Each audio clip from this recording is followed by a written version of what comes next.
съвет на Националното радио. Моля вашите аплодисменти за Даниел Спасов.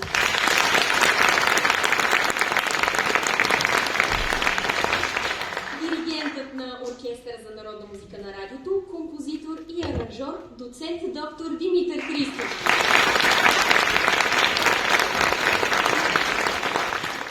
Моля за аплодисменти и за Кристиян Неделчев, продуцент народна музика на радиото.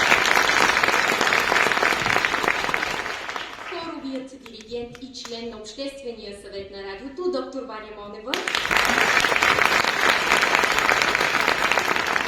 И народната певица и вокален педагог, професор доктор Бинка Добрева.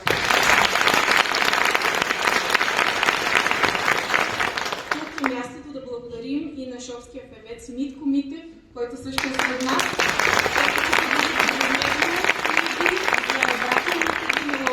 Както и на нашите медийни партньори, които ще зарадват децата с лакомства, престиж и лава бера.